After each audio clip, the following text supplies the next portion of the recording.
तर मी एवढ्या पावसातनी अर्ध्या रात्री एकटाच गाडी घेऊन कुठे चाललो चला न तुम्हाला सांगतो पुढं. तर काय म्हणता फोटो.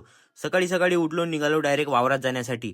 आणि वावरात जाण्यासाठी म्हणजे कुठं मी होतो मग आजीच्या गावात. मग काय बा आपल्याला सांगितलं होतं काम जाऊन पाय म्हणे वावरातनी वाननेर फान्नेर असन तर हाकलून येजो म्हणे.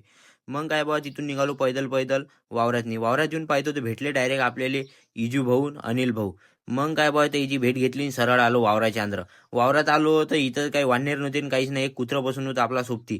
मग काय बा तिला केला टाटा आणि मी निघालो घराच्या रस्त्यानं. मग काय 4 वाजले होते दुपारचे आणि त्याइलेच घेऊन निघालो डायरेक्ट मी अनिल भाऊले आणि इजू भाऊले घेऊन निघालो डायरेक्ट मांगुडले. कारण की आज होता मांगुडचा बाजार.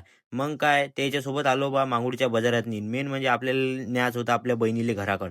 मग काय बा इथं बाजारात हिंडलो तेवढ्यात आली आपली बहीण. मग आपल्या बहिणीले ना आपल्या मामाच्या पोराले घेऊन टाकलं आणि डायरेक्ट आणलं घरी. घरी आणल्यानंतर आला आपल्याला संध्याकाळी आपल्या मित्राचा फोन. मी म्हणे यवतमाळवरून निघालो म्हणे, आता मी येत आहे म्हणे गावात म्हणे, तू मला घ्यायला येऊन जा म्हणे. मग काय बा त्याला घ्यायला गेलो मी एवढ्या रात्री एवढ्या पावसातनी. आणि त्याला घेऊन डायरेक्ट निघालो घराच्या रस्त्यानं. तर आजच्यासाठी एवढंच. भेटू मग अशाच एका नवीन ब्लॉगमध्ये. ततलोकसाठी तुमच्या भावाला फॉलो करून घ्या.